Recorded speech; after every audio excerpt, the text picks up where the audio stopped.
Okay, Battlefield 2042, and I believe I've got everything on absolute maximum settings.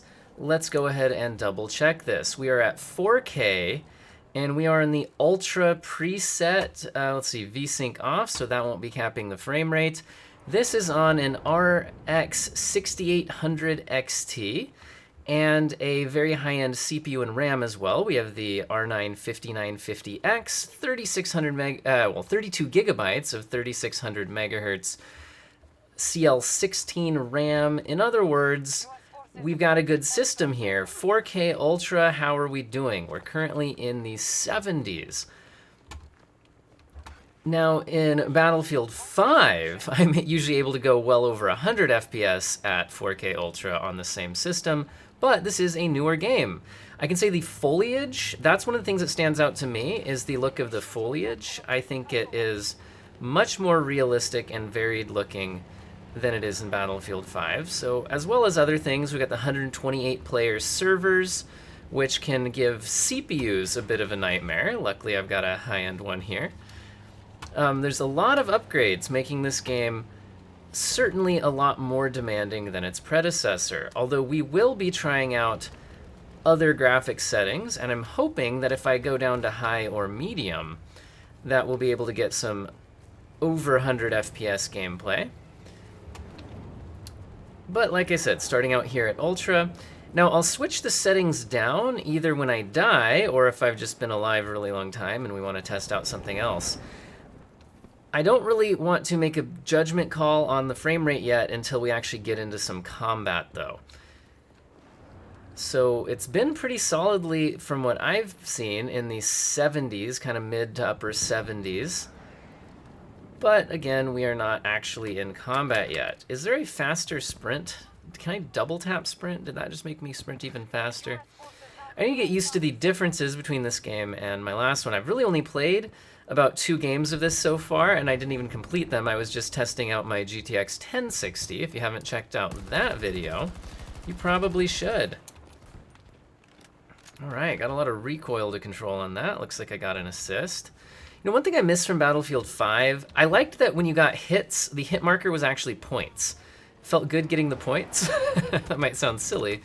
But it is something that I notice as a difference. Here our hit marker seems to be the targeting reticle changing a bit, so that you can tell you're getting hits. I don't know, I think I preferred the points. Looks like there's an enemy behind me. I should probably try to get my health back before I finish that combat. Hey, we got a guy. All right, we're dead. It looked honestly like the frame rate stayed pretty good there, even at ultra settings. However, I think that high might make more sense in a competitive game. I'm gonna already make the call, though, that playing this game at 4K Ultra on a 6800 XT does seem to be very doable. Now, I will note that I have Smart Access Memory enabled. I haven't actually tested with it off yet to see if it makes any difference. It's a possible topic for a future video.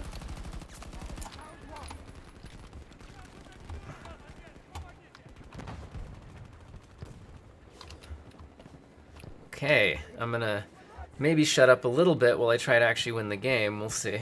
Do I have a rocket launcher to try to take out those tanks? I didn't really adjust loadouts at all. That's a turret. I didn't even check what class I spawned as. There's a lot of recoil on that gun. Looks like I got the kill, though. C appears to be crouch. It was heal in the previous game. That's a difference. Frame rates still seem pretty good at high, although I wouldn't say they seem drastically better than they were at ultra. So it seems to only be a small difference between high and ultra, at least from what I've tested so far here. Oof. And we've got ourselves a death. Well, this seems like a good time to switch down to medium. This on my 1060 is where I noticed a big jump in performance. Let's see if that's also the case on my 6800 XT. I don't think I'm going to get revived here, so we're going to redeploy and jump right back in. Oh, I'm on top of the building now.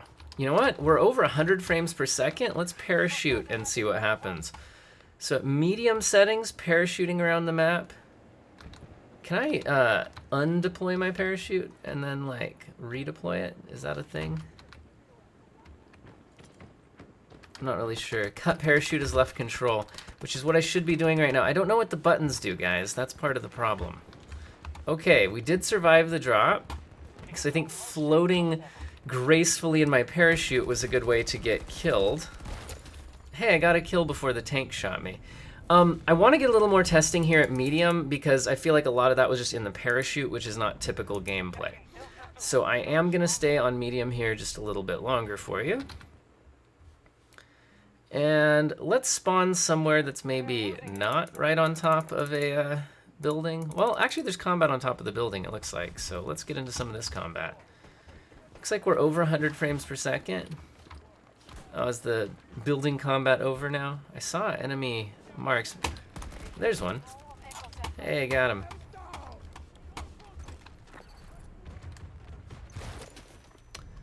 Oof. Okay. Well, are we going to call it there at medium? Let's see what kind of frame rates we can get down at low. So we're leaving it at 4K, but what if we drop all the way down to low settings? Which some people would be like, why would you play at 4K if you're just going to play at low settings?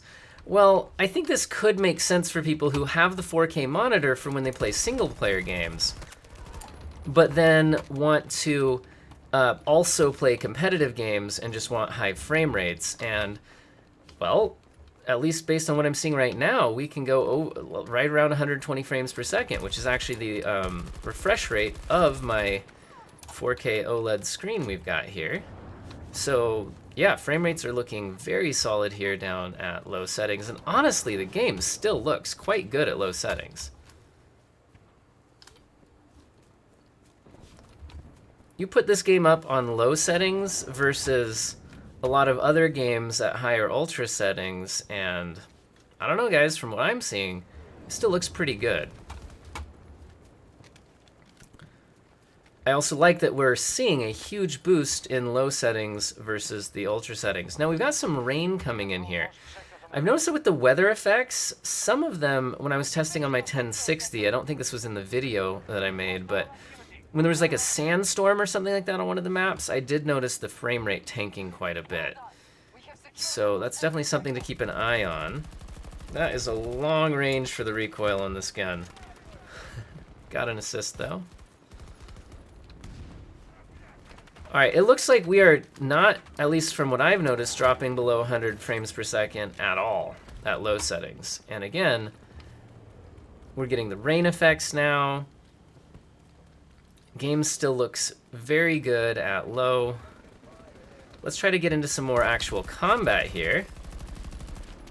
Did I not get that second kill? Well, I got an assist on it. I feel like that should have been a kill. So it does not appear to be health packs in this game. I keep trying to press, thinking I should press C to use a health pack. That's just like a crouch, which can help me slide, I guess. Our tactics are showing some success. Enemy forces are growing weaker.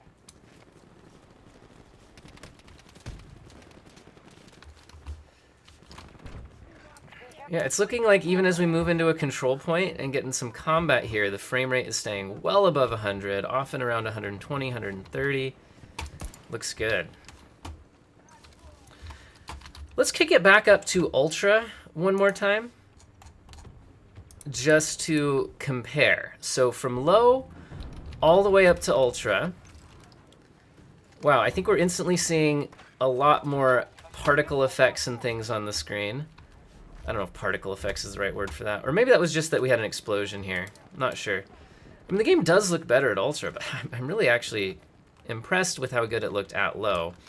Still getting good frame rates here at Ultra. I was curious if having the rain effects or anything like that would tank my frame rate. This tank's, speaking of tanks, gonna kill me. All right, guys, I've got to head to work. So hopefully this was an interesting test for you. I'll also be testing this game on my RX 6600 pretty soon. Have an excellent day.